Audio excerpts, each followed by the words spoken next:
Seattle's pledged to defund its police department by 50%, even including a proposal to remove 911 dispatchers from police control.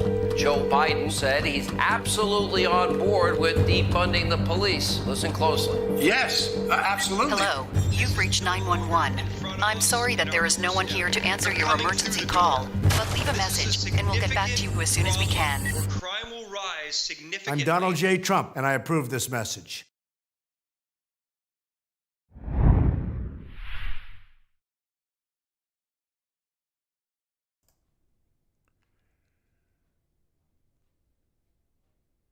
Hey folks, welcome in on a lovely Sunday on Chris Wyatt Africa to the Members Perks stream.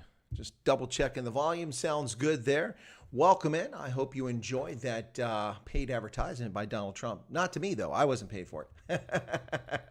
Hope you enjoyed it. Listen, if you're tuning in, ladies and gentlemen, and you want to watch this stream, you're welcome to do it. Everyone's welcome to watch today's stream, but chat is limited for the moment only to members of Chris Wyatt Africa. So if you're a member of Chris Wyatt Africa, you'll be able to chat. If you try to chat and you're unable to, that's because you're not a paying member of the channel.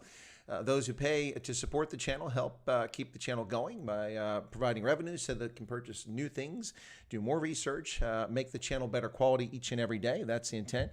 So thank you so much for being members. I stuck the membership goal up there. Last time we did members perks stream, we managed to get some new subscribers because people wanted to continue the chat. So I appreciate that.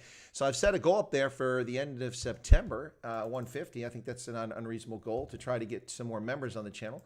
But anyway, folks, there you go. Welcome once again to Chris Wyatt Africa, wherever you find yourself around the world on a lovely Sunday afternoon. This is Chris coming to you live from central Pennsylvania. And it looks like I got the goop right in my hair. Looking pretty spiffy there, huh? Looking good. Wasn't happy with that last haircut I got, first one in nearly a year. But it's looking like it's finally getting back to where it needs to be. Anyway, folks, if you're not a member of Chris Wyatt Africa, Yanni's here. Yanni could probably put the... okay, everyone's in there. Well, let me fix that. Thanks, Yanni. That shouldn't be the case. This should be set up for members only. Why is everyone able to chat? Well, if you get cut out, I swear I'm DJ's giving heads up, I can comment. Okay, my apologies for that. Well, I advertised the members only and it's not set. Yet another effort by YouTube to undermine my stream. I tried to publish a video earlier and they failed to load it. They loaded the whole video and said they wouldn't publish it. I had to finally just publish it as is. Fortunately, 41 views already. So, folks, my apologies. Let me go ahead and try to fix this very quickly in the stream. I don't know why that's the case, but thank you for being honest. If you are not a member like Swearim DJ and you point out that you're able to chat. So let me go to my studio and try to fix that for my subscribers only. My apologies for that, folks. I'm not sure why that is the case. Let's see. So live chat, members only. Participants, well, that's not right. Okay, wow, son of a gun. Son of a gun. Okay, let's get to this here and see what happens. I love that. That is not letting me to control it. Public. Okay, all members, private, recruit, master. Nope, that's not it. It's not letting me edit the chat. Ain't that something? Wow. Wow, folks, my apologies on that. Live stream settings, going back to this. Live chat, here we go. Okay, only members, there we go. Save. All right, folks, that should change it right there. Members only mode is on. My apologies, my deep, humble apologies. I set that, ladies and gentlemen. A lot of things are happening with YouTube. I set videos for monetization to play ads, and I come back and they're not monetized, especially my live streams. I try to publish videos and they don't publish. It's not my connection. It's YouTube playing games. So my apologies for that, folks. Anyway, welcome. Thanks for the heads up. Thank you for the honesty. I really appreciate people's honesty on the channel. Those are not members. By the way, Yanni, if you're still there, if you could put the link to the video in which I explained to people, because a lot of people don't understand. Well, there's a super chat from Robin. Thank you, Robin. 14 Rand super chat with the zombie running up the Mahalisburg for the thumbs up. Thanks, Robin. Glad to see you're back. I'm glad your Wi-Fi is working finally. I assume your Wi-Fi is working. You're not on your mobile device. Thank you so much for the super chat. Brett gave a super chat. learned any more about the 2020 Mali coup? No, I haven't taken much of a deep look at it, Brett. After you mentioned it, I went back. When it happened, it just kind of like, oh, here we go again with Mali. And nobody asked about it. And I was busy doing other things, so I didn't get to it. But then when you did Super Chat and asked about it, I talked about it. I've not gone back and taken another look at it. Brett, how are you doing today? I hope you're well and things are progressing for your family dealing with the situation you're dealing with. For those unaware of it, on the stream today, Brett's mother passed away from cancer this week, just a couple days ago. And we sent our condolences and our regrets to him and his family, wishing him the best. Brett's a trooper, man. He was on this channel. He was on Ronaldo's channel. He was all over the place in the midst of all this. Really a trooper there. He's got a lot going on, but I suspect that in some respects, this is probably a distraction, being able to go on to YouTube and deal with YouTube rather than other things. Probably is a nice distraction away from all the things that you must deal with at the moment. But Brett, thank you so much for the super chat. I'll do you a favor and I'll take a closer look at the Mali thing. Maybe I'll make a video about the Mali coup. How's that? I'll make a note about that. Make a video about the Mali coup. Since it's a newsworthy item, it never hurts. Anyway, by the way, ladies and gentlemen, the video I was talking about a few moments ago, I keep spelling male and not Molly. The video I'm talking about a few minutes ago was about schools being closed and how we're still paying taxes to school systems that aren't operating. Why are we being fleeced of our money? And that's what the video was about. And so that's probably why it touched off YouTube censors. Ooh, hysteria. Anyway, thanks for tuning in, folks. You're listening to Stray Voltage Members Only Chat, or Members Perks Chat. I don't like members only. It sounds very exclusive. This is not an exclusive club. If you'd like to be a member of Chris Wyatt Africa, Yanni has published the link to that. It explains how Super Chat works, and not just for this channel, for all of YouTube, because YouTube doesn't do a very good job explaining to consumers and viewers how you can participate, how you can support channels. So that's what that's all about, and what kind of benefits or perks you get out of being a member and different tiers of membership. So for my channel, I figured, let me explain it to all my viewers and anyone else that wants to know. And I made this video explain how membership works, the different tiers. We've got 3 tiers of membership for Chris Wyatt Africa, starting with the first tier, which is recruit team member. And then there's platoon leader, and then master and commander. Each of those comes with certain little perks and benefits, but all of it goes to support the channel. So thank you so much for that. By the way, if you think it's a money-making venture, it is for YouTube, because they don't have to provide anything. Every time I get a membership and someone pays to support this channel, they make money. Whether I get memberships or not, they're making money. But they get 30% of that, which is fine. They provide the platform. I'm not complaining, just explaining to you. So for instance, I set the tiers really low because it wasn't about generating revenue. There's far better ways for me to generate revenue, which I'm about to do on a couple consulting gigs, but not here. It's about people asking to be part of a community, and they wanted to support the channel, and dozens, and I'm not embellishing, dozens of people back when I had just several hundred subscribers were like, when are you starting memberships? So I started memberships on June 13th. So now we've had just over 2 months. We got over 100 members on the channel. And the lowest tier I set very affordable. Understanding the lockdown, lots of people were losing their jobs. And so I set it for $1.99 a month. So if you want to support the channel, you can become a member. You can contribute to the chat right here, participate in the chat by becoming a member in Chris Wyatt Africa and talking right here in our chat on this session. Most of my live streams, the chat's open to everyone. And those who misbehave even get tolerated far too much than they should be tolerated. But anyway, so yeah, you can join in the chat if you're a member. And in South Africa, for instance, where a large percentage based on my subscriber base comes from, in South Africa, if you become a member, it's not even $1.99, ladies and gentlemen. It's 10 Rand a month. I'd say that compares very favorably with other channels in South Africa that charge you 80 to 150 Rand per month to be a member. And I don't know if they deliver nearly as much as this.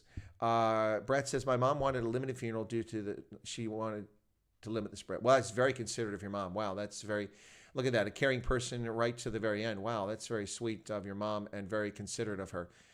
I hope that after the funeral that people pay the respects and go visit frequently. That would be wonderful. Brett, thanks for being here. Really appreciate being here. Yanni, thanks for pointing out, as well as Swearim DJ. Thank you, Swearim DJ, for being on the channel and pointing out that you can comment when you're not supposed to be commenting on the members only. So anyway, members perks stream. Here it is, folks. So what do you think about that, channel members? The video that I showed there with the commercial from the Donald Trump administration, the campaign. The campaign running that ad about Joe Biden and canceling 911. Well, Joe Biden himself is not doing it. It's a sentiment about the Democratic Party and Democratic politicians around this country and the hazards of letting them rule America. We're seeing people trying to defund police who are from the Democratic side. And Joe Biden has expressed support and fellow travelership with those sorts of folks. So that's what the video is all about. Right. Okay, so it's Sunday here. Got some more stuff to show you guys. Let's put this one up very quickly. If I catch the right spot on this, this should be interesting. I hope you find this one interesting as well. This is from Tucker Carlson. I got 2 clips to show you. This is the first one. Here we go. You guys ready? We're going to do this one very quickly, and I'll get to Brett's Super Chat afterwards. Okay? Which was aimed directly at the left's base, the coalition of the miserable that is the engine of the Democratic Party. Needless to say, the base loved it. Here's the single dumbest talking head on the single dumbest cable news channel clapping her hands in infantile glee because Democrats managed to exclude an entire racial group from this week's proceedings. She's grateful for that. She just couldn't bear to look at them anymore. It was all about representation. My little melanated, cynical heart, my immigrant melanated woman heart felt so full last night. Actually, today with David and John is the first time I see a white man like in 8 hours, this, other than Joe Biden last night. And that's okay. They've had 240 years of representation. They're going to be okay. What kind of person would say something like that, or even think it? If you ever catch yourself feeling thrilled that you don't have to see certain racial groups, if you find people who look different from you that horrifying, that repulsive, then you can be certain that you are indeed a racist, a nasty one too. And that's exactly the sort of person the Democratic National Convention was aimed at. Meanwhile, outside the convention, the base stayed busy. Thousands of Biden voters worked to help the Democratic ticket in the ways they know best, by hurting people and destroying things. Wow. Wow, wow, wow. Now, how does a party that professes tolerance and understanding and love and hope for everybody have such vile sentiments about people? Why is it perfectly okay to treat white males in such a vile racist fashion, and somehow that makes it okay? Treating anybody in such a fashion is disgusting and unacceptable. But this is the Democratic Party, ladies and gentlemen. That's Ana Navarro. Ooh, wow. She didn't have to see a white male for 8 hours. Why don't you lock yourself in a closet? You don't have to see another human being forever. I think that's a better solution there, Ana Navarro. Shameful, shameful, shameful, shameful, shameful. But this is the Democratic Party. This is the Bravo Lima Mike movement, ladies and gentlemen. The folks who, when they declare their own self-declared secessionist state in Portland, then force people into segregation. Only blacks can go here. Are you serious? What was the civil rights movement about? Equality, right? Equality of opportunity. Equal treatment under the law. Not with these clowns, not with these zealots. And if you think it's a small fraction of the Democratic Party, ladies and gentlemen, you'd be very mistaken. This is the norm. You should have seen their welcome video when they opened up the Democratic National Convention. 15 faces, 2 of them white males. 35% of the people in this country, over 38%, nearly 40% of the people in this country are white males, yet almost entirely excluded from this narrative. Shameful, shameful, shameful stuff. It's absolutely outrageous. Did I see that Bannon got arrested for fraud? I did, Shack Dweller, but what does that mean? That he did it, or that the deep state still rules the roost even with Donald Trump as president? I think the deep state does rule the roost. We haven't seen no prosecutions for Hillary Clinton's email. We've seen no prosecutions for Hillary Clinton's treason or espionage. Treason's a strong word because you can't prove, you have to have 2 witnesses. But espionage, absolutely. We've seen nothing of that. Nothing done about Eric Holder's his contempt of Congress, his refusal to reveal records that were required of him by Congress, required under their statutory obligations under the Constitution. Yeah, the list goes on and on and on. And now we see the fraudulent narrative about the Postal Service. It's unbelievable. But it's not just America, ladies and gentlemen. If you're in South Africa, you've got Zandile Gumeda, who has been arrested, fingerprinted, in prison for corruption charges for stealing money from Durban. And she's out on bail. So what does the African National Congress do? They appoint her to the parliament, the MEC. And now she's going to be in position as a chairperson. Can you believe this, ladies and gentlemen? A politician who's been charged with fraud and is only out of prison on bail. Now, that doesn't mean she's guilty. But what do you think the odds are she's not guilty? Pretty slim with the African National Congress these days. Yep, the world's going crazy. The world is going absolutely crazy. Tucker came out of 2020 looking old. Well, Larsalis Tucker's been working his tail off. As I've said before, I haven't watched Tucker for the last few weeks. I haven't watched any news in the last few weeks on television, that is, because it's just so annoying. Even Fox News is in the tank now, talking about Joe Biden's wonderful performance. Are you high? Are you high? Joe Biden's wonderful performance? Yeah, even Fox News is in the tank. But so I've been watching. But Tucker is a journalist who's been doing more for journalism and more for public awareness than any other journalist on the planet. Unafraid to talk about Wuhan coronavirus. Tucker warned us about this weeks before anyone else talked about it. I remember seeing that very clearly in early January. Tucker Carlson telling us here in the midst of this cooked up impeachment trial that's ongoing and about to end, there's a very troubling development taking place in China, in which thousands of people are turning up sick and dying from a virus the Chinese have no control over and are not sharing information about. There's very real possibility this virus could come to our shores. That was Tucker Carlson. I'm paraphrasing, but that was Tucker Carlson the first week of January, as I recall, watching on his program.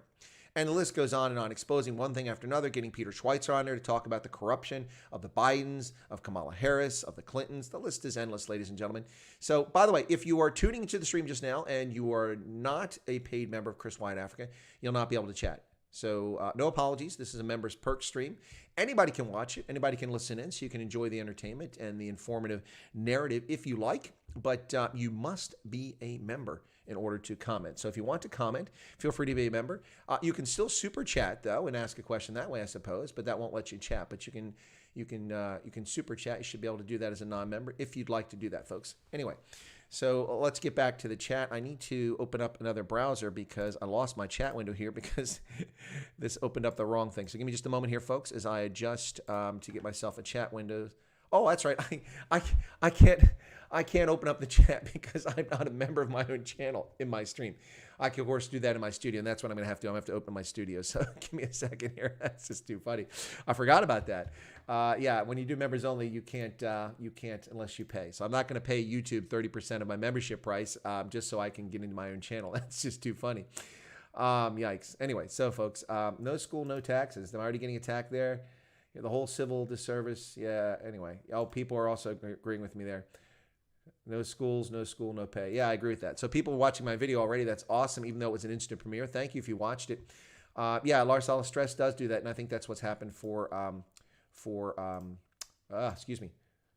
Tucker Carlson. He's been working his butt off on behalf of people, and it's paid off. Tucker is the best performing person on television, on cable news. No one watches programs like they watch Tucker Carlson's, and he deserves it. The guy's amazing. He's done a great job, really well. But we're so close to 7,200 subscribers, folks. We're 3 away.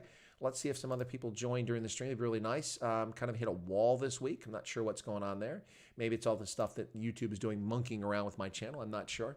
But anyway, so now I'm into the studio, in the YouTube studio. While I was chatting there, I just got to that. But I've got some more news for you folks. Kolasang Litasani says, "Hi Chris, I love your channel." Well, Kolasang Litasani, I love my members and I love the subscriber base. People tuning into it, I really do appreciate it.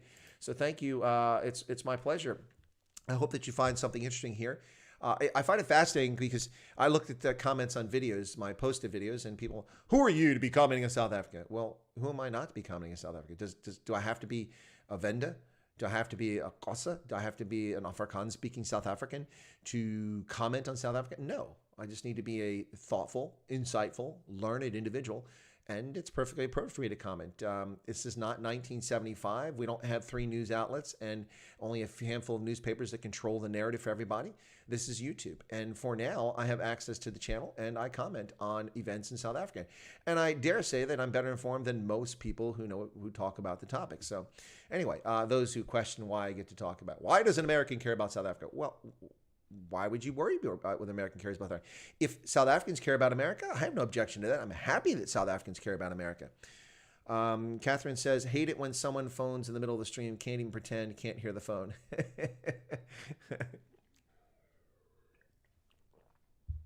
She does have friends in high places, Rudy, but they have no shame. The ANC has no shame. They can't even wait for their judge to dismiss the genuine charges against her. They just do it when they want to. So Lynn loves a jersey. This is a Western Province jersey, ladies and gentlemen. There you go. Western Province. DHL. And no, it's not personalized. My name's not on the back. This one I picked up when I was in South Africa. Got a good deal on it in sneakers. I guess they switched seasons. I was in Cape Town, and I picked this one up several years ago. I was like, ooh, snatch that one off the shelf. That huge mall that they built in Cape Town, I didn't even realize it was there. Someone's like, hey, let's go to the mall. I'm like, I thought we were going somewhere else, and went to this massive mall. And I found a sneakers in there, and I don't think they have it anymore, but got myself this jersey. Pretty cool. Shaq Dweller says Blue Bulls. Okay, cool. Gotcha. Blue Bulls. Yeah, let's see what happens with the Bulls. The Bulls should be very excited. By the way, folks, I'm thinking about doing a Curry Cup video. And what I'm going to do about the Curry Cup video, make a note of that because I meant to do it yesterday. I didn't get around to it. Yesterday was a long day. The Curry Cup video will be about what are the prospects for Curry Cup. Because I got to tell you this. If South African Rugby Union allows this support for a black supremacy group, a group that calls for fealty and subjugation of people by kneeling, and they expect their players or demand their players to do that for Curry Cup, I think that rugby may in fact die in South Africa. People are fed up with this nonsense. Take the politics out of sport and let people play the game. We already will have no spectators at games in South Africa for Curry Cup. We're going to have uneven level of play. We're going to see some surprises, some teams that probably shouldn't be in the lead early on as rusty players get back into it. We're likely to see some injuries that shouldn't have occurred because players haven't been keeping as fit as they should. There's been non-contact in sport. So it's going to be a rough going for Curry Cup early on. We will see what happens there. Now, people say, but what about Super Rugby in New Zealand? It came back okay. Yes and no. Massive crowds for opening weekend, and then it tailed off. The level of competition was sloppy for several games. I mean, lots of poorly passed balls. Offloads were atrocious, missed tackles, and injuries that were unnecessary. And that was with the short break. Now we have South Africa with 5 months of a break and 6 months by the time they get to it, and we're going to see the impact of that. But it's good that the Curry Cup gets going again, because if in fact we do have the Rugby Championship, which is debatable at this point, we're going to want Springboks players to be fit, and only the ones playing in Premiership Rugby up in the United Kingdom are actually getting rugby experience right now, because there are very few South Africans playing in New Zealand. Anyway, so there you go. Let me see what other comments we've got here. We've got alcohol and cigarettes is back, so everyone's happy again. Morton says, cut this jersey up. He needs car wash rags. No, Morton, I don't think so. Morton, you should go back to Mauritius. You were nicer when you were in Mauritius. Robin says, the general mood of everyone has definitely changed. Yeah, well, Robin, let's hope that their memories don't change too. Come 2021 municipal elections, who will you vote for? Will you blame the African National Congress? By the way, folks, I've had Phil Craig from the Cape Independence Advocacy Movement on the channel. I've now had Des Palm from Cape Exit on here. And I believe that sometime very soon I'll have Hein Marks from ULA on the channel as well. Three of the major separatist, secessionist, independence movements in the Western Cape. I'll have all three on the channel, each get a chance to express their voice. Also on the channel, two big gets coming up very soon. While the DA has given me the Heisman Trophy as far as responding to my request to speak on my channel, you know, the Heisman pose. The Heisman pose. That's what I'm getting from the DA, and I'm getting from most of the Freedom Front Plus. I have gotten a response from Dr. Corné Mulder from the Freedom Front Plus, number 2 in the party, and Dr. Mulder will be a guest on my channel, most likely next Saturday. We haven't said it yet, but he agreed that Saturday's fine. So Dr. Corné Mulder will be my guest on Chris Wyatt Africa, and we'll be talking about the Freedom Front Plus, its platform, its hopes for the 2021 municipal election, and beyond, and what his thoughts are on the current political situation in South Africa. Of course, famously, the Freedom Front Plus essentially doubled their share of the vote in the 2019 election when the Democratic Alliance cratered and the ANC fell even further in that election. The Economic Freedom Fighters picked up a little bit of the vote, and then the Freedom Front Plus also picked up a lot. So that will be cool. Dr. Corné Mulder will be on the channel. So Shaq Dweller says, excited. My parents will be watching. That's awesome. And beyond that, folks, for those who don't know, do yourself a favor, look him up. Dr. Victor Davis Hanson, one of the preeminent historians on the planet, certainly in America. And he's very well known, a very, very popular commentator. You'll find him on news all over the place. He's been a visiting professor at many different places. I think Pepperdine, the Naval War College, other places. He's with the Hoover Institution at Stanford University. Dr. Victor Davis Hanson will be my guest right here on Chris Wyatt Africa on the 17th of September, ladies and gentlemen. Now, that'll be a short one. That's just a half-hour broadcast because the man's time is very valuable and he's very much in demand. Additionally, I've been asking for other political figures, candidates for office here in the United States, if they'd be willing to appear on the channel as I branch out, in large measure because many of my members and subscribers have been asking for me to spend more time on U.S. politics, not just on South Africa. So I have a playlist on the channel, a segment called Liberty Under Assault, the U.S. political scene in the USA. So Liberty Under Assault is one of my playlists, and you can find my prepared videos, and you can find my live streams on politics there. And so that's coming up. Dr. Victor Davis Hanson on the 17th of September, ladies and gentlemen. By the way, I will be out of town from the 7th to the 15th of September on a trip to Wyoming, ascending to over 12,000 feet, over 8,000 meters. Horseback riding, calf roping, rodeo stuff, shooting, things like that as part of an exercise with Catholic College of Wyoming, a small liberal arts school for Catholic students out in Wyoming, a private school that doesn't take federal funding. They refuse federal funding because the federal government's support for abortion. I believe that's the reason. I'm not speaking for Catholic College, but Catholic College in Wyoming as part of a program that they put together for U.S. military veterans from Special Forces to help them adjust to post-service, whether they retired or left military service, to help them adjust to life. And so I'll be part of that as a cadre member out there. Should be interesting. The reason I mention is that I have a strong suspicion I'll have no live streams during that time period. What I will do, however, is I'll be taking backup battery packs and such like that, so they have charge that hopefully last me for a good part of that time so I can record videos. I'll take a backup external drive so I can download the videos off of my phone because my phone does very good quality, even though it's an S9. This thing here carries a terabyte. Check that out. Isn't that cool? 1 terabyte of data, ladies and gentlemen. That's what I took with me to the Rugby World Cup. You put it in a key fob. Yep, it's a flash drive, and so I can, solid state drive, I should say. It's a solid state drive. So this thing is pretty durable. It's from SanDisk. A little pricey. It cost me a couple $100. But anyway, I will be using this to put the videos on there if I can't load them up. I'm assuming at 12,000 feet I won't have a signal. Anyway, so if I can't live stream, I'll live stream. If I can't live stream, then I'll be doing prepared videos, and you'll be able to watch those on my channel. Also, I may pick a few ahead of time, so I have regularly scheduled videos coming out, so you won't have total withdrawal from Chris Wyatt Africa. Let's see, where are we at now? Okay, so comments over here. Anne-Marie says, my comment on Man-Made Radio, Cyril Ramaphosa will have a talk shop. They just love to hear their own voice. It will be a party without food and drink because the comrades would have carried it out the back door. Didn't catch Man-Made Radio today, folks. I was making the other video and preparing for this stream. I finished mowing my lawn this morning and got a shower, get that nasty stuff off me, and then prepared for this. Also went through my mail and caught up on my messages. I also made some more notes of people suggesting guests for the program. So there you go. Karen's here. Welcome, Karen. You got the Statue of Liberty. That's awesome. That's the highest level of membership at this point, for duration, that is. So you start off with a little shack as you become part, that's your home here on Chris Wyatt Africa. And then you move on to the Moai. So you have a big presence. The Moai, the big stone carving statues found on Easter Island, and then onto the Statue of Liberty. So Morton says, talking to Brett, must come out when the international flights resume and there's no quarantine. Yeah, that'd be cool for Brett. Brett says, if you want me to come back on the show, I can discuss South Africa's involvement in the Korean War. Yeah, we'll do that. Absolutely, Brett. At some point, we'll absolutely do that. Did I miss something here? Make sure I didn't miss something in the chat here. Yeah, see, my stream software doesn't give me the @Chris, the orange. I have to look over here to the studio, so it's off the side. So if I look to the side, my apologies, just so you know.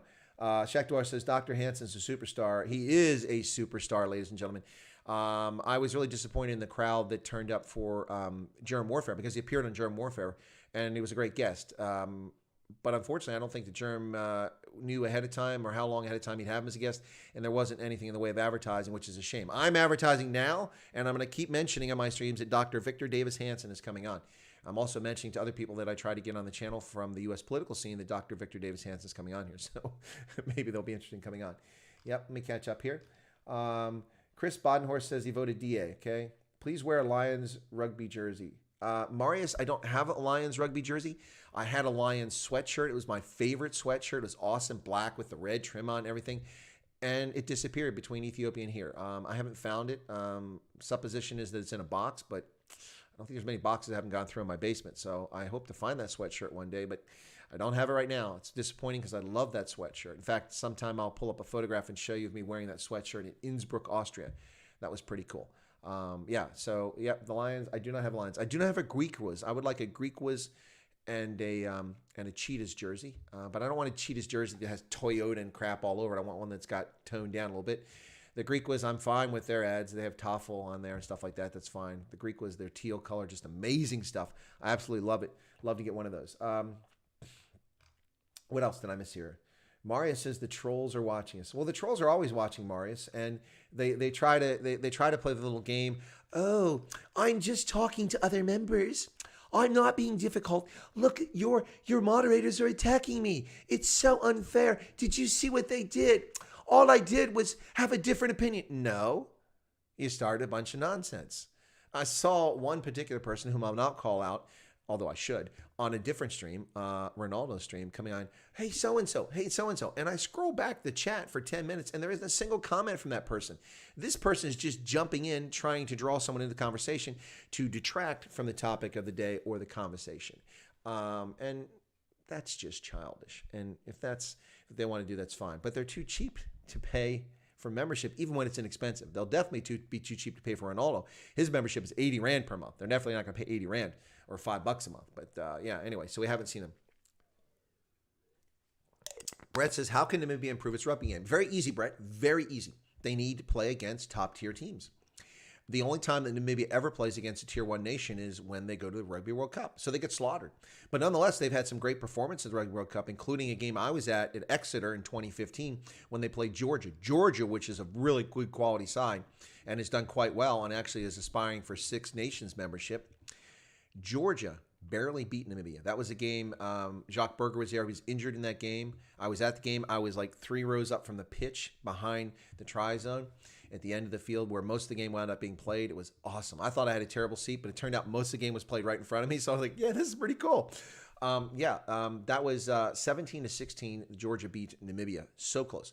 I had predicted that Namibia would win its first ever Rugby World Cup game this year. Their final game against Canada, but Typhoon Hagibis resulted in a cancellation, which is unfortunate because they would have beaten Canada. Canada is wounded. They were in bad shape, and the Americans embarrassed them in the qualification and took the top spot, which Canada has habitually taken.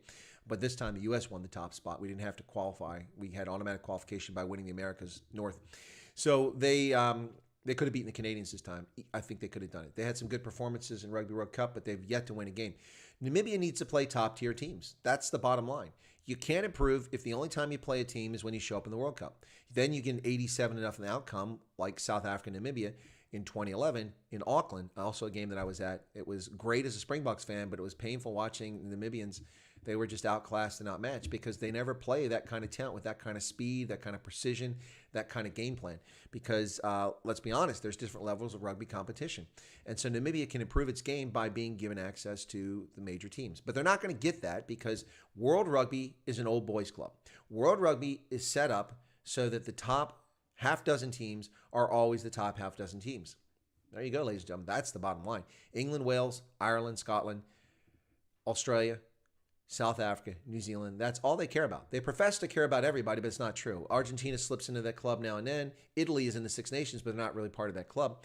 The U.S., which had been ranked as high as 12th last year in the world, is a far distant cry from those top nations because that's who they care about. Look at it, ladies and gentlemen. No other team has even come close to winning. Well, I left France out of there, so the top 8 teams. France is there too. No other team other than France has ever come close to winning the World Cup. And France has been in the finals like 4 times and lost famously like 4 times, something like the Minnesota Vikings of world rugby, the rugby board. So that's how they improve, by getting competition. Also, by doing that, they'll get exposure, and some of their players will be offered contracts to play in Currie Cup. Some play in Currie Cup now, but more in Currie Cup, or to play in the Mitre competition in New Zealand, or Pro 14 rugby in Ireland and the Celtic nations, or Premiership. That's bottom line. Bottom line. That's what needs to happen. Tian says, you are boss of SA Rugby. How do you fix it? What do you do with Currie Cup, Super Rugby, Tri-Nations? Good question, Tian. Good question. Okay. Typical MO, Chris. What's my their typical MO or my typical MO, Erica? Lars Salas says anyone with early talent moves to South Africa. Well, that's because there isn't much of a domestic competition. But if you include a Windhoek team in Currie Cup, then you change the whole dynamic, ladies and gentlemen. The whole dynamic. Windhoek is large enough they could support a team. It's a city within the 6 figures for population. It could support a team. It doesn't have to have a major rugby pitch. It could have 10, 15,000 crowds show up, and they would be fine. My suggestion is that they have a team back in Currie Cup from Namibia. Absolutely. And be from Windhoek.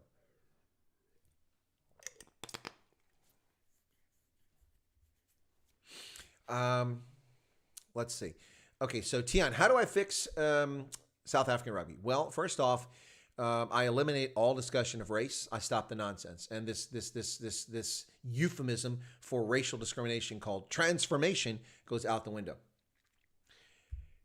If they genuinely care about more people playing rugby, you can't force rugby on communities that don't play it. Go to every village, every town in South Africa, you'll find young black South African kids playing what? Badminton? No. Cricket? No.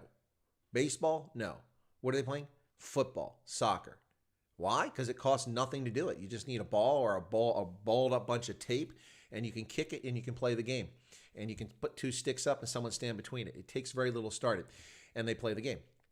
If you go to those places, you don't find rugby. You find rugby on an organized level. Kids don't just rock up on a playground and start playing rugby most of the time in most places. But they do that to play football. So you have to inculcate the concept, the sport of rugby at the early ages for kids. Now, what I would do to do that, to entice that to happen, is that given that Currie Cup and Super Rugby stadiums are virtually empty, I would set aside tickets for youth. Not just disadvantaged youth, but youth altogether, any youth. I mean, I'm not going to say just disadvantaged youth from a township. So this section over here is just these kids from Kaisheta or from Alexandria or from Soweto, although Soweto is not disadvantaged. There's lots of really wealthy people living there. But anyway, you get my point. From just townships. So they're just black kids. No. Anybody. School kids. Mix it up. Or you give it to schools. Schools. This school gets 100 tickets. This school gets 200 tickets. And you fill some of the ends of the stadium where the seats don't sell, or the upper reaches, and these kids can come to the stadium. There you go. And they get to come watch the pro game. And you're not selling the tickets anyway, so it's not like it's costing you money. Now, long term, it may be an issue, but in the next decade, it is an issue. So that you start with that. And then Saru needs to spend money developing young kids of rugby. Here's the dirty little secret of Saru, and this is the dirty little secret of transformation. Ooh, rugby's racist. It's discriminatory. Only white kids. That's nonsense. Rugby is discriminatory, but that's because South African rugby, for the Springboks and for the top tier teams, draw almost all their talent from a handful of historical feeder schools where rugby is king. Private schools especially. And those are where kids come from that play rugby. But if you want rugby to be more popular, more pervasive across the country, then you have to invest money into training rugby officials, into providing sports equipment, balls, pitches, shoes, or boots, as people like to say. They're not boots. I wear boots in the Army. They're not boots. They're cleats. You need to put money into that, to kit, all that stuff. And if you do that, then you can grow the sport. Because I've never met a single kid that didn't play rugby that was introduced to it and goes, oh, this game is boring. I don't want to play this game. Every kid I've ever met, whether they're white, brown, or black, doesn't matter. When they've been introduced to rugby and they play rugby and they actually play the game for a little bit, they're like, this game is awesome. I want to be part of it. Yeah, so that's part of the secret. And that's how you solve this issue. And you have to have patience because Saru has wasted 26 years. They should have been doing this for 26 years. And no, I'm not a Johnny-come-lately in 2020 going, well, they should do this. I've been saying this for 26 years. I've been saying it for 15 years. 15 years I've been harping on this everywhere I go. That's part of the problem. Get rid of the euphemism for race discrimination, which is transformation. And just take this nonsense politics out of all this stuff. I mean, the Minister of Sport whining about South African players not demonstrating fealty to a racial superior organization. I guarantee you, if they took a knee or wore a hood in support of the Klan, he'd be angry with good reason. Why isn't he angry if they take a knee? In fact, he wants them to take a knee to support a racial superior organization. The guy's a lunatic. He has no business doing what he's doing. He cocked up the entire Marikana situation with poorly trained, poorly led South African police service forces out there who fired on people who were threatening their lives. But nonetheless, the whole situation could have been done in a very, very less violent way. nonetheless, and he was the Minister of Police. Remember that. Don't forget that, folks. Minister of Safety and Security, later Minister of Police. That's right. Tetuele, whatever his name is. Anyway, so that's how I would start with it, with fixing it, Tion. And then, as I said, give kids access to games, let them come to game day so you can fill the stands a little bit, and make it an outing, make it into an event. And that's how you get started. Now, as far as the empty stands, that's a tough one. I think that with the disappearance of Super Rugby, that some of that's going to solve itself. Unless the South African squads join Pro Rugby or Pro 14 Rugby, or they join the Premiership in the United Kingdom, or they create another competition, which makes no sense because who are they going to invite to that competition? Namibia, Zimbabwe, Argentina? But unless they join those leagues, the Super Rugby is going to go away. There's going to be a lot less rugby in South Africa if people have to worry about attending. If that's the case, then the Currie Cup audiences should go up with less rugby. But let's assume that they're going to join those leagues. Well, if they join those leagues, then they'll play games with those teams coming to South Africa, and we'll have to see how that goes. But that might actually work out well because people might want to see some top players, like Owen Farrell. And a lot of these guys from Europe coming down to South Africa playing for clubs. So it may actually entice people to come to the games. It's hard to say. But part of the problem that people's been whining has been a saturation of rugby. Ticket prices are too high, yada, yada, yada. Well, you can also sell season packs at reasonable prices. You can tier things. There's a lot of different approaches to this. My suggestion would be is that someone put me in Sorrow or put me with Jake Wyatt on the Blue Bulls, and I can help them solve this. I'll get bums in the seats at Loftus if Jake Wyatt hires me. I guarantee it. I'll get bums in the seats. You watch. Loftus will not be an empty stadium if Chris Wyatt works for the Blue Bulls. Guarantee it. Guarantee it. Morton says rugby is discriminatory because it requires, unlike soccer, requires players to be multi-skilled. Anybody with 2 feet can play soccer. Well, that's pretty true. Anybody with 2 feet. Folks, if you're unsure what's going on here, you're listening to the Members Perk stream on a Sunday. We're debating about this being a regular feature, but members of Chris Wyatt Africa, of which there's 111 at the moment, and apparently nobody wants to join today, so I guess they're not desperate to chat. But members only can participate in the chat on the Members Perks session here. So today we're just talking about the news. We've seen a Donald Trump video. We've watched Tucker Carlson. And I've talked a little bit about school. And now we're talking about rugby in response to a question from one of the members here. Tion, actually. Brett says, I commend Brian Habana. He denounced the rugby quota system and didn't blame rugby stars for leaving South Africa. Yeah, well, that's because Brian Habana was one of them targeted. This is another thing. So I was very critical of SAR when it came out with this nonsense that South Africans could only play for the Springboks if they had, I think it was, they originally said 30 or 40 or 50 test matches for the Springboks, which basically eliminated almost every Springbok who was abroad. There's a handful of people who could still get that. And then they lowered it to 30. Well, that's just discriminatory. If you're a South African national, regardless of where you're playing professionally to make a living, to feed your family during a limited sports career, which because of injuries or loss of talent or someone stronger and better coming along could be very narrow. And if you're going to be discriminated against by SARU because you go to Japan to make money or go to Italy to make money, well, piss on SARU. Who do they think they are? It's not about whether you play for South African, your rugby in South Africa. It's about being a South African national. And that's the bottom line. Now, they allow people with residency who aren't citizens to be Springboks, like Tendam Tawira. He wasn't a Springbok. I mean, he wasn't a citizen. He was a Zimbabwean when he started playing for the Springboks. I don't know if he's changed his citizenship now. I think he has. But the point is that they allow people on residency alone to do it. And a lot of countries do that. But South Africa predominantly does not do that. South Africa normally demands that you be a national and that you're playing in South Africa. They make exceptions for people who have so many tests abroad. But the cap should be zero. Zero. If you have no caps for the Springboks whatsoever, and you're playing for Saracens because they offered you a big contract. If you're that talented, you should be invited to the camp for the Springboks as a South African.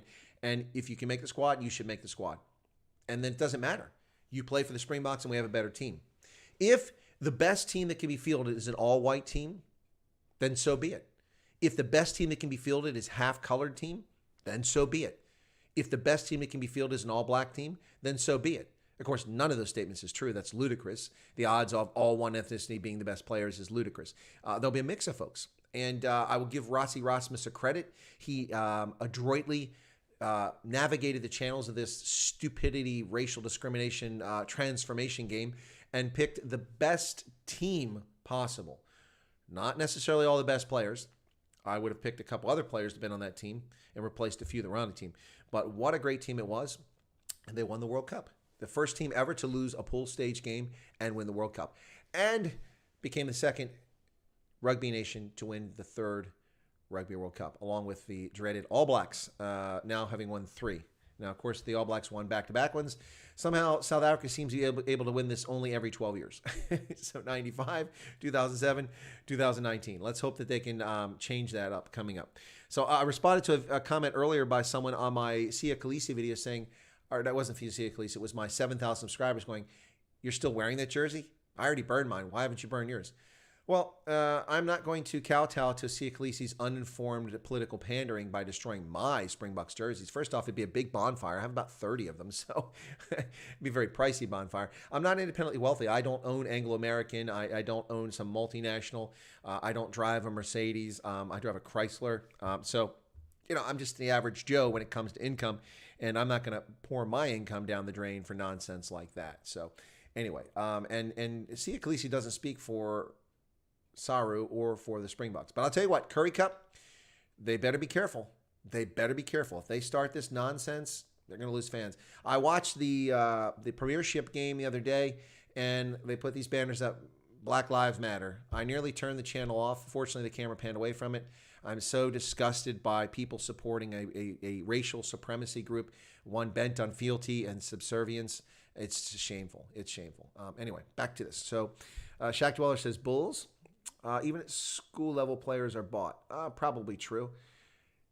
If anybody can hook up.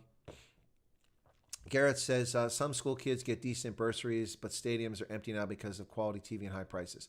Yeah, people keep saying high prices, but what's a high price, folks? I mean, South Africans pay high prices to go to Japan. Do you think there was a shortage of South African fans from South Africa in Japan? No. Everywhere I went, because I'm wearing my Springboks shirt, people come up to me in Afrikaans and greet me, in English and greet me, in other languages from South Africa greet me, and then we go have a beer, relax. Everywhere, every World Cup, they go. For the British and Irish Lions tour, they go to the games. Yeah. People pay those ticket prices. So when people say the tickets are too pricey, I think that's an excuse. It's not something that affects everybody. So also the ticket prices of South Africans. Like I talked to someone yesterday who went to a game reserve, and the ticket entry price was 55 Rand per adult. 55 sounds like a lot, but 55 Rand is not even $3 US. Now, they weren't complaining about the price. I'm just giving an example. So, yes, I know tickets to rugby matches aren't 55 Rand. They're more than that. But my point is that they're not that expensive. When I went to Loftus, the tickets were very reasonably priced. Of course, I'm taking dollars, converting to Rand. So I appreciate that people are saying tickets are expensive. I keep hearing that. But I never hear any suggestions from anybody about a ticket pricing scheme. I just hear tickets are too expensive. Well, that's not helpful. If tickets are too expensive, they genuinely are. I mean, if you've got 5 kids you want to take to the game with you from your family, parking, this, that, and the other, I can see where it adds up. Try paying for a professional sport here in the U.S. You want to go to a football game? Forget about it. The cheapest seats you'll ever get in an NFL game are usually $75 or higher, and that's nosebleed in the end zone where you can't even see the game. Then you add in $40 or $50 for parking. God forbid you buy anything at the stadium, and we're talking about a very expensive day for fans of football here in the U.S., just so they can stand there and insult you as a patriot by taking a knee and insulting the national anthem. Yeah, no. NBA, $275 gets you a crappy seat near the top. NHL, if you're lucky, you'll pay $95 for the top. But if you want a good seat, we're talking a few $1,000s per game. Yeah, so when people say ticket prices are expensive, I appreciate that, but yeah. Anyway, put it in perspective. What else we got here? Okay, you can't have a bride with mates at home in Japan, and the guys that can afford to fly can afford rugby, where tickets and rugby tickets are far more than 55, is what Gareth is saying. I think I just said most of that. Tickets are expensive, but the beer at the stadium has become way overpriced. Okay. Also, when the Sharks have their 20 Rand days, it's packed. Yeah, but 20 Rand? I mean, how's a club supposed to make money at 20 Rand? I appreciate you want cheap tickets, Gareth, but 20 Rand? That's $1. So if you have 10,000 people show up and buy that ticket, that's $10,000. That doesn't even pay for the airfare. I mean, things are expensive, folks. Professional sports take money, resources, hotels, travel expenses, salaries of players, officials, marketing, promotion. You know, that's all part of the deal. The Stormers are going to be sold to an American company. And for a song, just a few $1 million, the Stormers will be sold. Western Province will still be around as an organization, but it looks like the Stormers are going to be sold to an American organization. And they'll probably make it incredibly profitable. And I bet they find a way to sell tickets at a reasonable price in Cape Town. You watch. Now, some of that might be because they're moving to the soccer stadium instead of playing at Newlands. Newlands is going to be demolished, the oldest stadium. It's just really sad outcome for Newlands, but they're going to demolish Newlands and they won't be playing there anymore.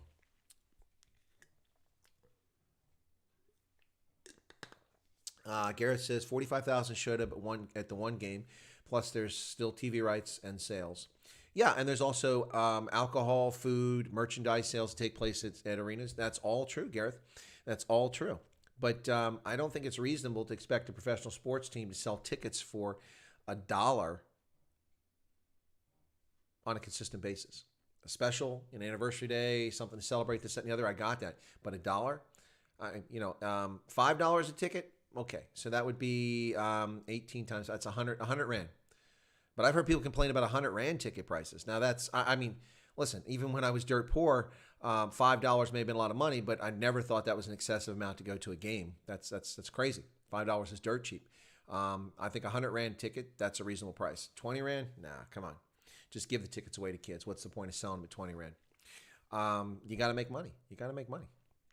Larsala says the argument that the tickets are expensive is more a reflection of economic decline. Even Ratenga Junction Amusement Park had to close due to poor attendance. No, good point, Larsala. That's a good point. But it's not as if nobody in South Africa has money. There are people in South Africa with lots of money. And it's not 5 people. Tickets are... Oh, you already said that. Okay. Yeah. So who else we got here? Anybody else got any comments in the chat, in the stream here?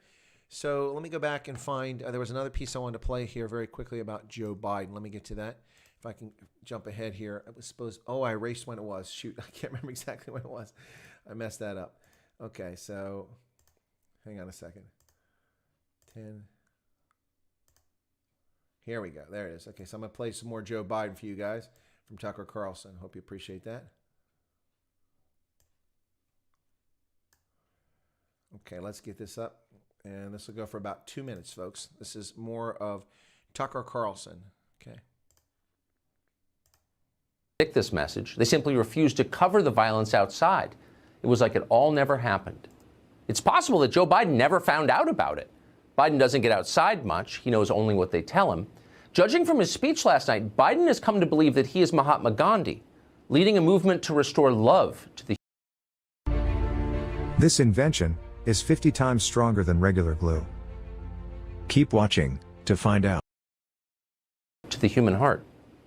We can choose a path of becoming angrier, less hopeful, more divided, a path of shadow and suspicion, or we can choose a different path and together take this chance to heal, to reform, to unite, a path of hope and light. A path of hope and light. It sounds like a Beatles lyric from their acid phase. But actually, it's a beautiful sentiment, if we're being honest. Who doesn't want hope and light? We all do. All decent people want that.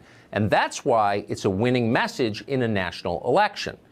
Unfortunately, it's also a deeply dishonest message. Unity is not what the Democrats are promising. Unity is not what they plan to deliver. The media understand that very well. They're committed Democrats themselves. Hope and light?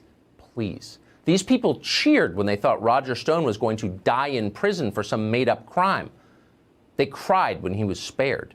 These are hardened partisans, and not just the ones whose brothers are sitting governors. They know perfectly well that what Joe Biden said on stage last night was absurd. But they also know that many Americans will believe it. So they loved the speech. It may have been the best speech that Joe Biden ever delivered. I think this may be the best speech Joe Biden has ever delivered. This was one of the strongest speeches of Joe Biden's career. It was probably the best speech I ever heard Joe Biden give. Whoever wrote that speech needs to get a cookie and a hug and a flag and a puppy That thing was crafted so well. He came ready, Chris. He absolutely did. He spoke passionately and from the heart. It is a tale of two visions of what this country is about. One is about anger. Joe Biden gave you something very different tonight. He said, and I quote, "I will draw on the best of us." I am just like, if I could jump out of the chair. I mean, this is the best night for Joe Biden ever. The best night for Joe Biden ever. Oh, God. He came ready, Chris. Ooh, this was Joe Biden's best speech ever. It only took 47 years in government in Washington, D.C. to come up with this speech. Joe Biden, the agent of change. Joe Biden, the man who will change Washington, D.C. after 47 years in the swamp. That's right, ladies and gentlemen. Joe Biden, the plagiarist. That's right, caught in college stealing and academically lying with plagiarism. And then caught stealing Neil Kinnock's speech and claiming it was his own. The man doesn't have an original bone or thought in his body. Sleepy Joe Biden. Wow. He brought it, Chris. He brought it. Yeah. The passion, the answers. Wow. I'm just so inspired today, ladies and gentlemen. I'm so inspired. I'm thrilled. I'm so excited. Former vice presidential, I'm trying to think of an adjective for me here, but former vice president Joe Biden, now after decades of failure, repeatedly rejected by his party, caught lying on tape, failed presidential candidate time and again through the corrupt, venal Democratic National Committee's process of predetermination and their superdelegate game. And they didn't even have a primary. They just canceled the whole thing here. He is now the Democratic nominee for President of the United States. God help us all. Sleepy Joe. Oh, come on, man. Come on, man. Come on, Joe. Come on, Joe. Anyway, ladies and gentlemen, the Democratic National Convention, the snippets that I watched of this thing were just hysterical this week. They would make excellent Saturday Night Live skits. I guarantee it. Anyway, yeah, Rudy says you got to love Tucker. Absolutely, absolutely love Tucker. Yep. Bandwidth finished on mobile. If I disappear, have a good night. Okay, Shaq. Well, thanks. In the land of the blind, one eye is king. There you go. Penny says, hope all is good. Well, thank you, Penny. I'm fine. This is a members only, I don't like that phrase, members perks chat for today. Thanks for tuning in, folks. We're 1 hour here. We'll go a little bit longer. You're listening to Chris Wyatt Africa on the Indaba Africa channel. And we've been talking all kinds of things. Rugby, Curry Cup, South African Rugby Union in South Africa, as well as Joe Biden. Haven't really touched on Kamala Harris yet. And also YouTube and their capricious behavior. For instance, just before this stream, I produced a video about hashtag no school, no taxes. My anger about being fleeced out of thousands of dollars of property taxes for schools that aren't even open, denying our youth education, keeping young children on the verge of becoming illiterate. Young kids in primary school who are just about to learn, just about to connect the dots and understand what written language was and understand it, be able to read, and being denied now for 5 months, ladies and gentlemen, here in the United States. 5 months in the United States.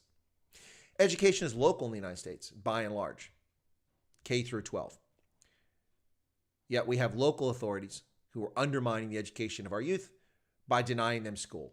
And now here in Pennsylvania, we have these tiered thresholds for kids going back to school and a combination of no classroom instruction, distance education for kids that have no computers and no internet. No internet to speak of anyway. And how do kids, I've done distance education, so no one's going to argue with me, try to argue with me and tell me what I don't know about this. I've been doing distance education since 1995 when I did with the Iowa Community Network, did distance education, sat in a classroom with the instructor while we had students from all over Iowa phoning in on their fiber optic network, and I observed it firsthand how it didn't work very effectively back then. It can be effective at the postgraduate level when you have people who are sufficiently educated and are literate and critical thinking, and you put them in a postgraduate environment in which they have to critically think, write, and discuss things. But when you take mush that hasn't learned anything yet and you stick it in a classroom online, it does not work very effectively. And they're taking our tax dollars, ladies and gentlemen. They're bilking us for it. The reason I mention this is that I uploaded that video. YouTube uploaded it. And then they scanned it because they scan your content as they upload your prepared videos. And then they said, oh, we can't save your video. We can't save. So it wouldn't let me premiere my video. Can you imagine that? Now, what's that all about? Now, it has premiered. It's up there, and people have been watching it. So thank you so much for that. I really do appreciate that. I really do appreciate it. Eric, Joe Biden is known to copy from others. Great speech, my butt. Good editing by his writers and himself. Oh, yeah. Of course, this is the same place, ladies and gentlemen, in Wilmington, Delaware. I've been there. The Wilmington, do I have that shirt on? In fact, I do. Here you go. This is the Wilmington Blue Rocks. It's underneath here. Here you go. They're the champions. There you go, folks. The Carolina League champions of 2019. There is no 2020 season because they canceled it. The Wilmington Blue Rocks, which is the team that plays in the baseball stadium right next to where they had this pseudo convention in Wilmington. The same location where two thuggish Democratic supporters attacked a 7-year-old boy. Did you all hear about this? In Wilmington, Delaware. They attacked a 7-year-old boy, grabbing his hat from him and stomping on it on the ground, and then taking another hat from someone else and throwing it over a fence, or threw the boys over a fence. And then when his mother intervened, they punched his mother. Other person tried to intervene. A gentleman who came over, and this one punched this man repeatedly in the face. By the way, those thugs have been arrested by local authorities and charged with child endangerment, with theft, with felony charges. Yes, yes. Finally, criminals, abusive behavior being addressed. A 7-year-old boy. Can you imagine this, ladies and gentlemen? Attacking a 7-year-old boy because he wore a MAGA hat. What is wrong with these people? This is how desperate the left is. They must attack children. Deny children education. That is what they're all about, ladies and gentlemen. They deny children education, they attack them physically, and then they pervert their minds by trying to introduce sex and teach our children before puberty about how to have sex and why to have sex and that they should have sex. It's just sick. It's absolutely sick. They try to steal the responsibility from parents, yet then hold parents responsible for the conduct of children, which they have no say over. You can't discipline your child in public, but they hold you accountable for it. Under the Unaffordable Care Act of Barack Obama, you are required to provide medical insurance for your children. Your children until the age of 26. I'm sorry, I don't know what planet you live on, but nobody at the age of 26, no matter how irresponsible they behave, is a child. A child ends at 18. Some countries say 21. I'll allow that. 26, that's lunacy. Making an adult who's in retirement pay for the health insurance of their adult children is disgraceful. Yet they got away with it. This is what leftists do. Meanwhile, polluting and destroying the minds, and now denying the education for minor children. Ladies and gentlemen, leftists do not think that you're citizens, citoyens. No. You're vassals, you're serfs. You're putty for their great schemes so that they can live in palatial mansions, have blue light escorts, and look down on you and I as if they're some patricians in a patriarchal society where they control everything. Piss off, all of them. Morton says, how do the YouTube Thought Police scan or preview a live stream? They can't. What they do, and I've seen this before, is that I've had a live stream in which I talked about issues that were touchstone issues at the time, and after my stream was over, the video was unavailable. I didn't make it unavailable. My live stream was unavailable for like 8 hours, and then suddenly it came back. What they also do is they turn off advertising. So while you're live streaming, you cannot have you have limited advertisers. They put the little the sanitized ads. People that don't care about what streams that they're on. But you have limited until they review your video afterwards. When you're loading a video on YouTube, ladies and gentlemen, it takes a long time. Even if it's a short video, it can take a long time. Why? Because they are scanning your video and looking for keywords, your computer's listening in the background. They run it through really fast, they get very smart servers, but it still takes a long time. It can take 20 minutes to half an hour to load a video up, even if you have massive bandwidth. I pay a fortune for bandwidth, over 4,000 Rand per month for my bandwidth. I have no trouble with bandwidth, yet it can take a long time. That video, which was 8 minutes, took about 8 or 10 minutes to upload because they watched the whole thing. Yep, in the background. There you go, ladies and gentlemen. Strange stuff, but that's how they do it. Now, some of that's understandable. I mean, you don't want nasty things on YouTube, people saying vile things, racist things, inflammatory things, inciting violence. So I don't have an objection to it. I do have an objection to the fact that they won't publish my video or they change my settings. That shouldn't be done. If I've said it like this stream should have been members only, it shouldn't have been changed. Where did they get off changing that? And it's not someone else in my account, it's YouTube. It may just be an honest mistake, but it happens far too often for it to be just simply honest mistakes. Tell the people in the 30s that still live with their mommy and daddy. It's weird. Yeah, no kidding. ANC Youth League considers 40-year-olds to be youth. Yeah. Well, the fact that a political party has a youth league tells me all I need to know about them. Yes, I know the DA has one too. So they're just a step short of socialism themselves. A youth league. Seriously, a youth league. That's ridiculous. All right, we had a surge and then people dropped off. I think some of the trolls came by and found out they couldn't chat, so they left. How you guys like that? Trolls came by and they couldn't chat, so they left. Ladies and gentlemen, I've got another little surprise for you here. Let me do this one here. This one is, why is this not, hang on a second. This is not going up full screen. A second here. Oh, here we go. All right, if I can get this to load. Okay. You're going to like this one. This is Devin Nunes in Congress, ladies and gentlemen. Do this one here really quickly. You ready for this one? Thank you, Madam Speaker, and thank you for the time. Since the election of President Trump, the most absurd conspiracy theories have been proclaimed as gospel by the entire Democratic Party and their media mouthpieces. Let's begin with the Russian collusion hoax, the theory that Trump was a secret Russian agent who colluded with Putin to steal the 2016 election from Hillary Clinton. The theory comprised many preposterous sub-conspiracies, including several wild tales. For example, secret computer servers communicated with Russians. Secret meetings with Russians occurred in Prague. Secret Russian money laundering from the Trump campaign. And best of all, Putin having a secret stash of nude pictures of Trump, and now the infamous P-tapes that the Democrats and their puppets in the media spent several years searching all over Europe for. The Russia hoax ultimately imploded, but you have to almost admire the Democrats' amazing ability to jump from one debunked conspiracy theory to another without a hint of shame, embarrassment, or self-reflection. The Democrats supposedly convened us here today to protect Americans from Trump's latest nefarious plot, his alleged attempt to sabotage the Postal Service to steal the election. In the grand scheme of Democratic conspiracy theories, this one really is scraping the bottom of the barrel. I suppose we can grant the Democrats that the post office actually does exist, and it does deliver mail. But watching them vent outrage on social media about missing mailboxes and anti-mail theft devices is rather sad. Good conspiracy theories have rich, false details that tell a story, like Area 51, for example. But the Democrats have grown a little lazy to develop the necessary backstory. The Postal Service hoax is more akin to theories that the Earth is flat, NASA faked moon landings, that Elvis is alive, and that Paul McCartney is dead.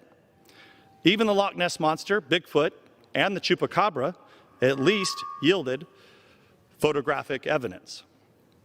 In closing, I want to thank my Democratic colleagues for inviting us here for a Saturday afternoon matinee in August. I urge them next time to put more effort into their future conspiracy theories. If you no longer have time to properly craft your fake news narratives, you can always have the Democratic National Committee launder money to hire a British spy to go to your Russian friends and develop another set of fake dossiers. Have a good afternoon. I urge a no vote. I yield back.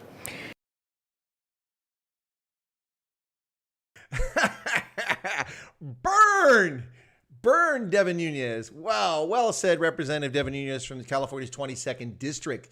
Ooh, I think he summarized all of it in just a minute there. That was brilliant, ladies and gentlemen. Devin Nunes, telling it like it is.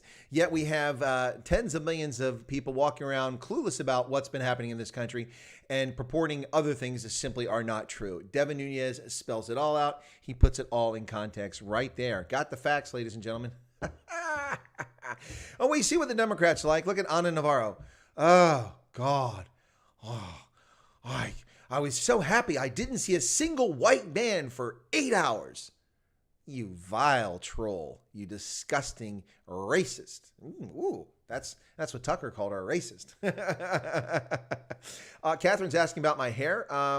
Used to be curly. Well, I've just put some goop in it there, Catherine, and straightened it out a little bit there.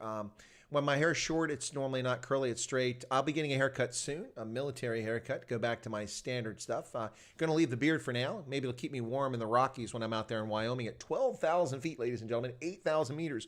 Woo-hoo. Going to be for some chilly evenings up there. Looking forward to it, though. What else? What have I missed here? Many of our vets are rotting away in some dodgy institution, says Rudy. And then there was a comment about 6,000 members of MK. Yes, but there were maybe 2,500 who actually ever did anything. And yes, they claim to have over 100,000 members. That's just utter nonsense. Utter nonsense. They were terrorists, and they shouldn't be getting any pensions. Simple as that. Don't deserve a pension. Do not deserve a pension. Anyway, evening creeped in there. Yeah, so that was Devin Nunes. So we've had the Trump video. We've seen Tucker Carlson talking about a couple different things on here. And now we've had this Devin Nunes. Come on, why is this thing not working? There we go. Devin Nunes. By the way, that's posted on Parler. For those unfamiliar with Parler, it's an alternative site similar to Twitter. And it also has its few clowns on it too. But nonetheless, it's quite interesting. I'm going to pop this one up here very quickly for you guys. Check this out. Now, here you go. This is an Epic Times from today. Trump to reveal major breakthrough on therapeutic for virus from China. White House. President Donald Trump and top health officials and administration are poised to reveal a major therapeutic breakthrough on the new virus from China, the White House said. Well, ladies and gentlemen, you want to start taking bets on how quickly he'll be called a witch doctor, how he's relying on Muti, and how none of this is real because Donald Trump doesn't listen to science? Get ready for it. Also, by the way, folks, pay attention to this very quickly. I'm going to share with you this now. It is August 23rd, 2020. And here you go. I've already mentioned this on my stream and talked about it, about folks saying that the reason for influenza being such a light impact in South Africa is because of the lockdown. And I don't dispute that. When you lock people away as prisoners in their house, they can't interact with other human beings, then you wipe out the opportunity for influenza to spread from person to person because there's no contact. Yeah, absolutely. But do we destroy the world so we stop a version of the influenza? You watch.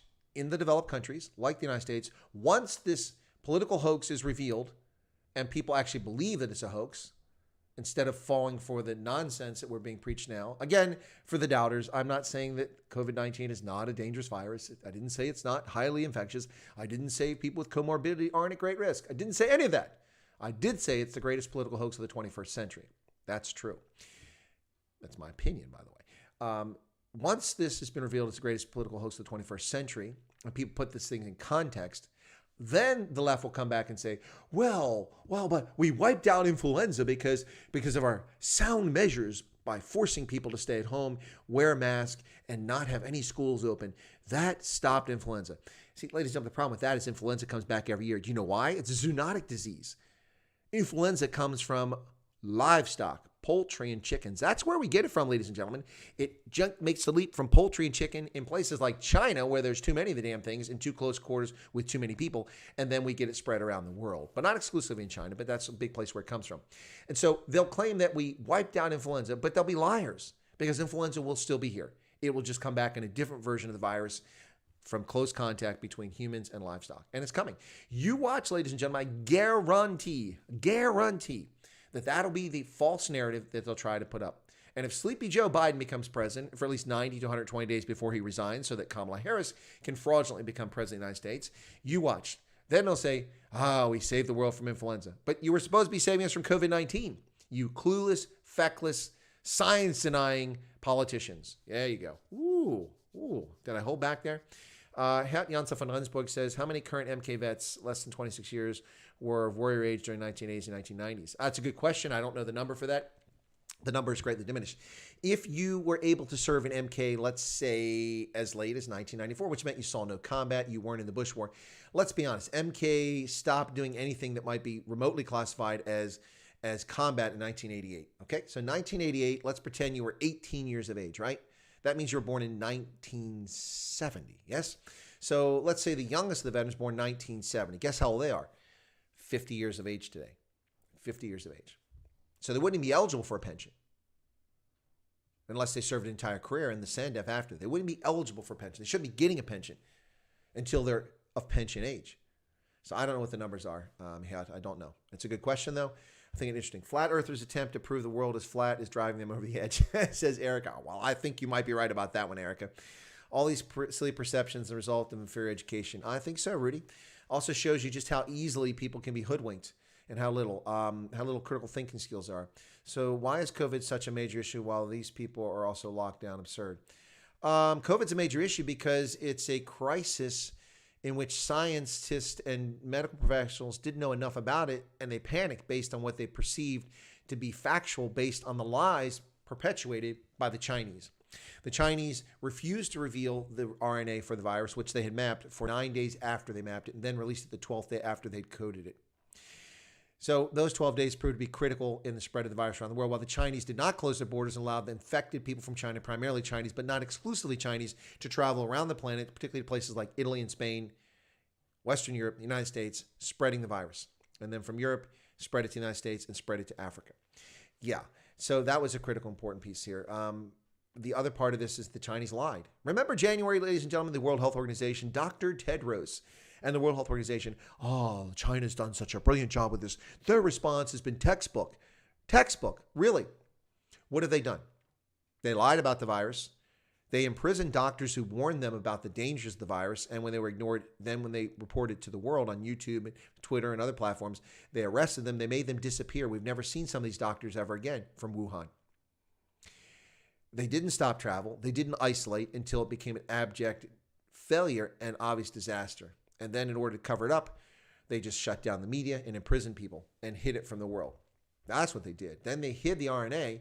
And they also, by the way, bought up the world's stockpile of personal protective equipment, bringing it all back to China and depriving those of us who need it critical PPE at a critical time when medical practitioners needed it to prevent themselves from becoming ill. People didn't have access to this stuff. And they told us that it was not transmittable human to human. In late January, ladies and gentlemen, when they already knew, they already had 60,000 cases of this damn thing by then, 50, 60,000 cases. They knew that it was transmittable by human, and they lied. And Tedros lied to the world. They told us that wearing masks was stupid, that we shouldn't be wearing masks. They told us our pets couldn't get it. They told us the fatality rate was 3.4%, and that's what precipitated.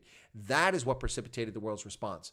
Oh my God, 3.4% of people exposed to this will die? No, it's utter fiction, utter lie. It's simply not true. Simply not true.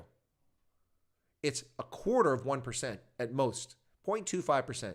Influenza, by the way, is typically 0.1 to 1.1.5, so nearly as high as this, not quite as high. So what's going on, ladies and gentlemen? We're also seeing fictitious numbers. Somebody asked on one of my videos on the website, so what's the deal? How come China seems to have it under control and the rest of the world doesn't? Are these numbers in question? Yeah, they are in question. They are in question. We see unbelievable nonsense taking place around the world, which people falsely attribute. And we see anecdotal evidence all the time of people coming forward and saying that they went to stand in line to get a test and they got tired of waiting. After they signed up, they left. And then, all 5 of them a few days later get a thing in the mail or get a phone call and saying, you're positive. How can I be positive? I never give a sample. Why does this happen? Well, because it suits the political narrative to inflate the numbers, to undermine Orange Man bad, to garner dollars for your medical institution, to spread panic. And there's political value in panic for some people. They absolutely profit. The media profits from this immensely. Look how much money the media's been making with people desperate to find out the news, tuning in all the time. What about all sorts of industries that profited? No one's talking about this. Now, not that they had any role in this virus whatsoever, and I'm not implying that at all. No, but other industries profit. The personal protective equipment industry, hand sanitizer. Whoa, whoever makes hand sanitizer, they're making money hand over fist.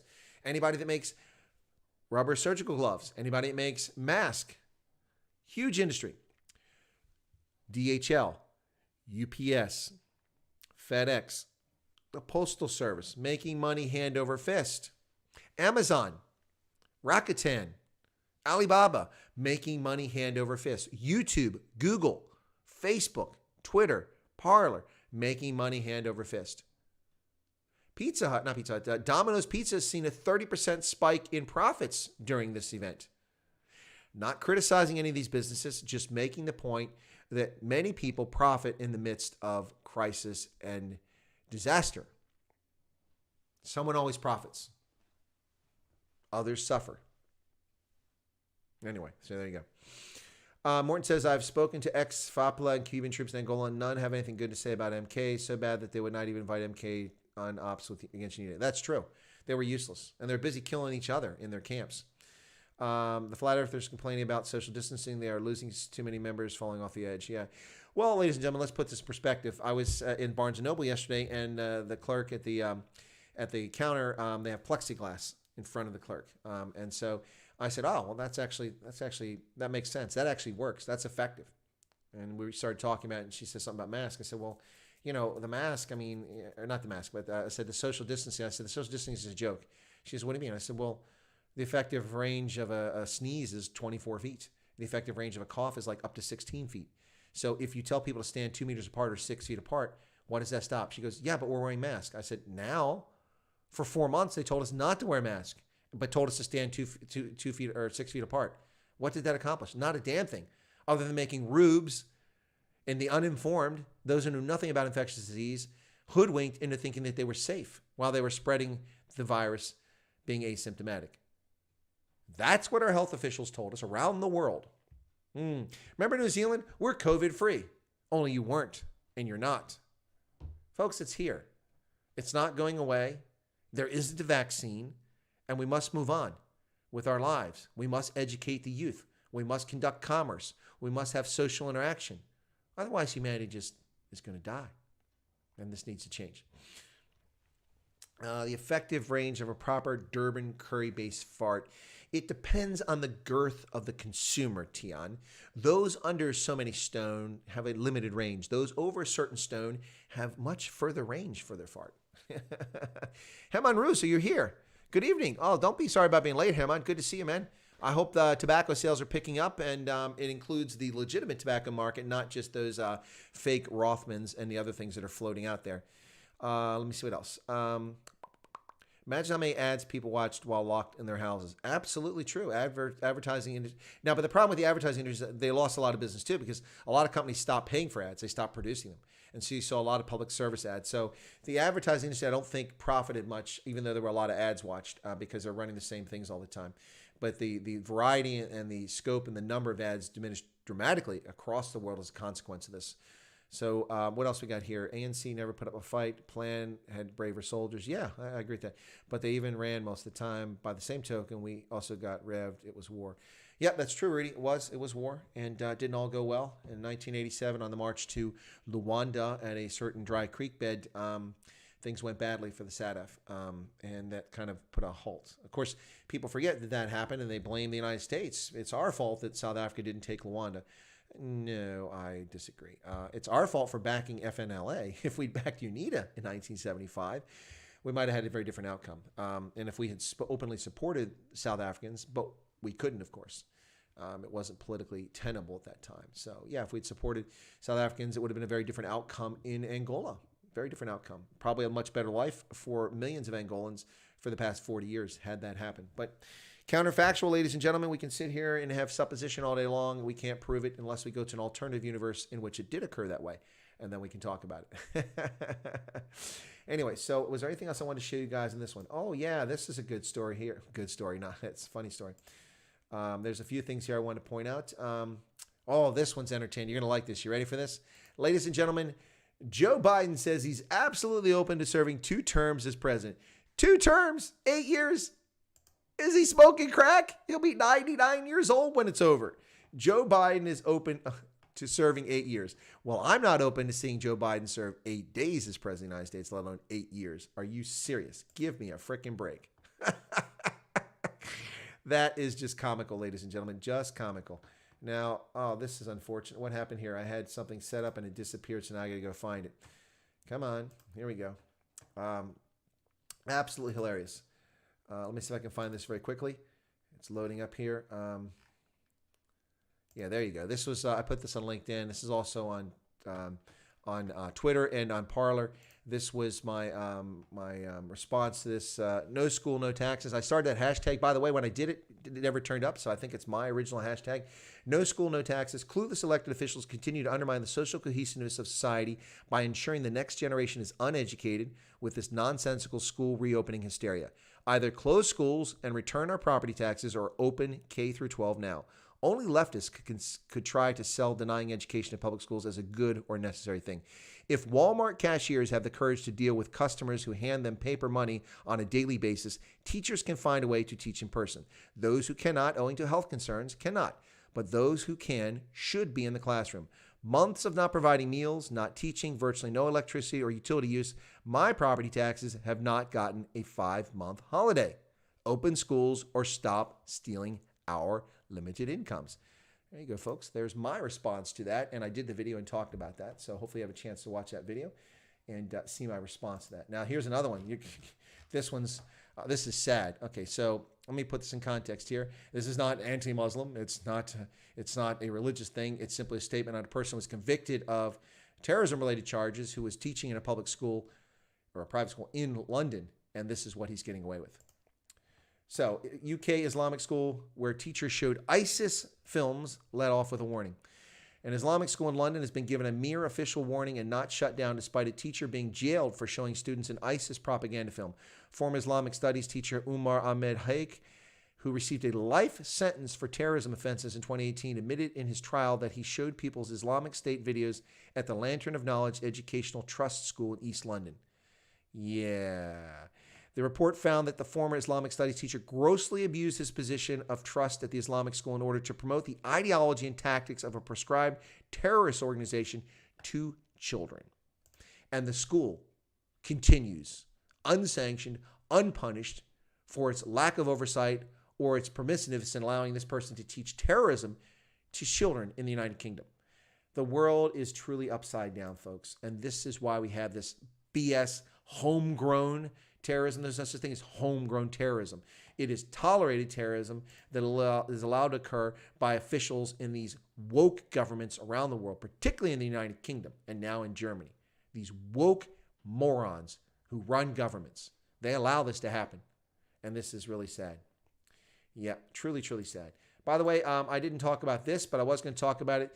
Word was out yesterday that the government of South Africa, the ANC, is actually considering privatization of South African Airways. Can you imagine that after I've been railing about it for years and making several videos about it this year, about how stupid the government is, about trying to resurrect a failed parastatal, let it fail, liquidate it? Well, now they're considering it becoming a private entity. Of course, the government will keep a stake in it, but it would become a private entity. Can you imagine that, folks? Can you imagine? Bloomberg is reporting that this is taking place. So this is from Simple Flying, which is a fantastic website for news on the aviation industry. So here you go. South Africa receives promising proposals regarding flag carrier. Following a series of turns, there is news this week that the government of South Africa has begun discussions with private groups that are looking to buy into South African Airways. The airline needs a minimum of $583 million, or 10 billion rand, to resume operations. Therefore, these talks are critical as there is a lot at stake. Yeah, no kidding. Department of Public Enterprises Director General Kgatso Tlhakudi shared on Wednesday that his team joined advisors from First Rand Merchant Bank to begin negotiations. Interesting that now, when there are no options left on the table, despite their arrogance, despite the Minister of Public Enterprises there, Pravin Gordon, swearing that this is going to come back as a state-owned entity, it looks like it may not happen, ladies and gentlemen. Right, so there you go. Folks, South African Airways last year, in late 2019, acquired A350s, one of the most modern commercial jetliners available to airlines. And this is a fuel-efficient, very effective aircraft, and it serves those who have it very well, making money, fuel-efficient, and producing good return on profit, well, until COVID, that is. Well, guess what? South African Airways doesn't have them anymore. Why is that? Because they didn't own them, so they had to return them. So here we go. South African Airways remaining A350s returned to Air Mauritius this week. The last of South Africa Airways A350 has left Johannesburg following the departure of 2 A350s in July. The final 2 have made the 3.5-hour journey across the ocean to the island of Mauritius. They're being returned to Air Mauritius, but it's not known what will happen to them next. Well, Air Mauritius is also bankrupt, ladies and gentlemen. So who knows? But they are flying, unlike South African Airways. Air Mauritius does fly at the moment. So South African Airways has none of the most modern jets, the ones that are most effective, most efficient, and most cost effective. They don't have them anymore. They're gone. So now we see ourselves down to barely a handful of aircraft left for South African Airways, which isn't flying and is hemorrhaging money. So liquidate, eliminate, and start over. That's the answer, ladies and gentlemen. Folks, I'm going to have to apologize and step out because I'm behind on the chat here. I'm going to have to step out because at the top of the hour, ladies and gentlemen, I will be on Ronaldo Host's program. And Ronaldo and I will be talking about, gosh knows, who knows what we'll be talking about, but certainly lockdown level 2 and what's going on. So that's in less than half an hour. I'm going to have to drop off and say hey to Ronaldo, and then feel free to tune on that. I noticed Ronaldo's not calling me Colonel anymore. What's up with that, man? How about respecting your elders? Anyway, so folks, I hope those of you who are members, no one else became a member during the stream. I hope you're members, you enjoyed it. Those of you out there who watched the stream weren't able to comment. I'm not going to apologize because it was announced as Members Perk stream, but I want to thank you for your viewership, for tuning in. If you are not a member and you enjoyed watching the stream and you stayed with us for it, so thank you so much for that. I didn't even have this on live chat. There we go. But thank you so much for tuning in. I'm going to drop off here in just a moment because, as I said, I have to prepare for Ronaldo's stream. So feel free to catch Ronaldo and I on the stream here in just a little while. Less than half an hour, folks. Oh, there's Ronaldo. Ronaldo says you better say "hose" correctly or he's going to end that stream quick. Well, dude, tell me how to say it, man. Ronaldo, "hose." Oh, got a big hawk around my microphone there. Anyway. So, folks, thanks for tuning in. Oh, by the way, in case you noticed, members only can chat. Members Perks. This is a Members Perks stream. And look at that. Ronaldo's chat came in. So that means that Ronaldo is a member of this channel. In the interest of full disclosure, I, too, am a member of Ronaldo's channel. And it was the first channel I ever signed up for to surrender my bucks. Man, I get grifted on that one. Because Ronaldo, it's 80 Rand. I'm paying 160 Rand for the same level of membership. Because... you pay in Rand in South Africa, I have to pay in dollars, and so there you go. But anyway, folks, thanks for tuning in. I'm going to take off here in just a moment, and thank you so much. Oh, Ronaldo says that's better. Well, man, I got a hawker all over my microphone. I can't do that every time. Anyway, folks, thanks for tuning in. I hope you enjoyed this stream and the videos from the Trump campaign, the videos from Tucker Carlson, also the Devin Nunes. I enjoyed the Devin Nunes. I hope you guys appreciate that one. Anyway, I'm going to leave you with, let's see, which video can I leave to have the copyright censors come back and tell me that I don't have the rights to it, even though I do? I'll tell you what, folks, Site Africa. Here's Giselle with Site Africa on Chris Wyatt Africa. Thank you so much for tuning in. And let me turn this off, text off there. And I'm going to give you Site Africa on the way out. And you'll be able to catch me just shortly at the top of the hour on Ronaldo's channel. That's a lot easier to say. On Ronaldo's channel. And we'll be talking on the Sunday service. The Sunday service with the Colonel. There you go. And not Sanders. All right, folks. Site Africa from Giselle.